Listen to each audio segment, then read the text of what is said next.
new people. And it's kind of an update also on just how things are going in reviewing.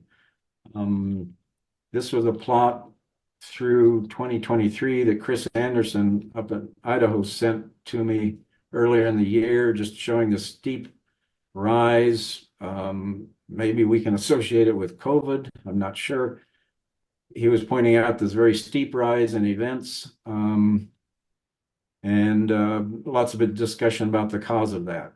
Um, I we've almost done with 2024, so I decided to just stack 2024 onto his plot. Right now, for at the end of September, we have 840 events logged in for 2024. Our all-time record was 656 in 2023.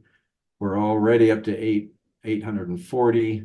Our projection based on this first part of the year is that North American results will be somewhere around 1,100 by the end of December.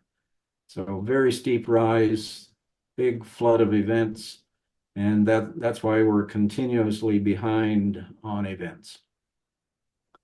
And just for a quick step through review of the review process, like I say, especially for new people, event observations show up in the email at that address. That's where you send your report form, your CSV file, your log file if you use Peyote, that's kind of bare minimum. We'd like to have more. At that point, once I've got at least one positive in, the date, number, and name are logged up onto the North American Results webpage so that you can see that, yes, it is in the system.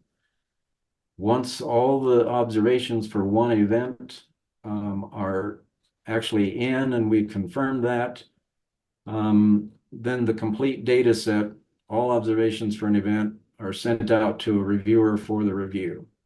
The first thing the reviewer does is check the XLS report form information. That's this familiar form that you all use. When I started as coordinator, one of the first things I noticed was the number of mistakes on report forms that show up, and I started keeping track of mistakes, just simple typos or things that people copied wrong or whatever. And I started marking down where mistakes were, thinking that I could put together a topographic map of errors on an XLS report form. Unfortunately, virtually everything, we've seen mistakes in every single cell you can fill out over time, and too frequently to be. It gets depressing actually when I tried plotting all of this out. Everything here, we've had mistakes in the year, in the month, the day, star catalogs, latitude, longitude, and elevation are a source of many, many, many mistakes. Mistakes in the camera type, what video format it is, the fields, and then of course there's always typos, other kind of mistakes in the times. Even just the simple question, was this a miss? But so I stopped making that topographic plot. It was looking way too messy. But the reviewers check the XLS report form. They process the CSV file that comes in to compare it to the observer's results. They then use the program AskRep to XML to recheck the XLS form and combine multiple XLS forms into one observation. The program does certain checks and they often catch something that the reviewer didn't. Then Occult4 is used to process the observations. It also does its own checks, which still catches stuff even after these two checks. The reviewer then generates sky plane plot, the location map, and a final observed file. That's returned to the coordinator, who does one more review. That way every observation is looked at twice.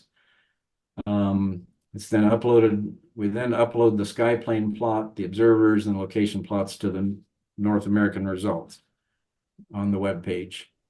The final observation file, and we also generate a Vizier light curve, those data files, generate those and send those off to Dave H and Dave G for they do their final review, and that's what goes into MPC.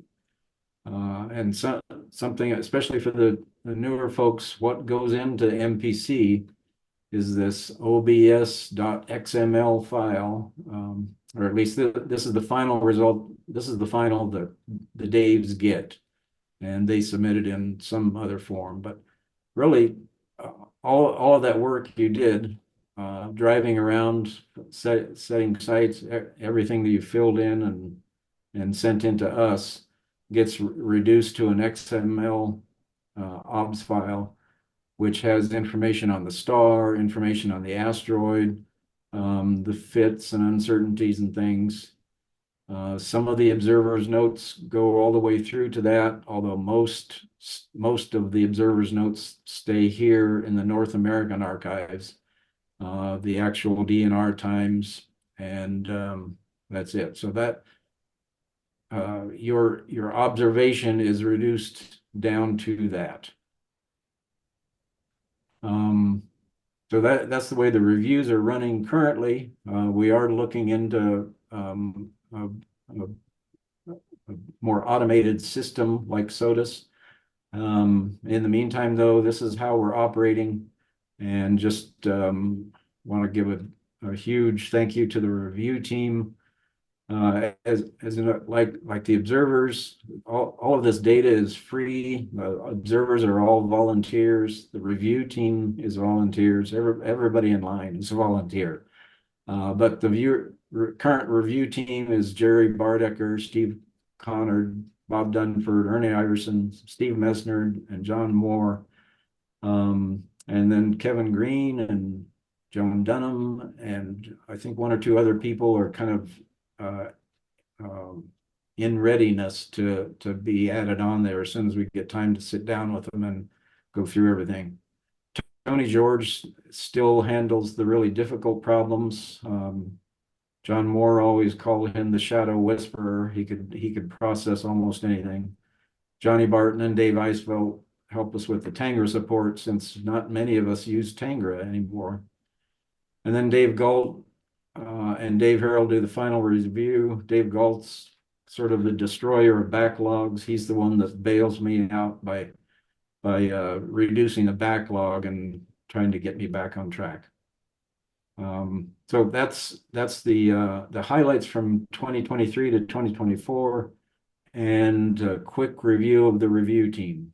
And we're a little behind, so we'll save questions for later, I think. Okay. And I'm done sharing. It's back to you, Ted. Thank you, Norm. That is a serious amount of work, and we all appreciate your efforts in leading that team. So strong and so dedicated and so underpaid. We appreciate that tremendously, because obviously that's the final step in getting the data from our little computers and telescopes and tape recorders to a state where a scientist can actually make some use of it and add to the knowledge of the solar system. So very, very good. Thanks for that update. If anybody is interested in volunteering to join Norm's team, now you know how to find him.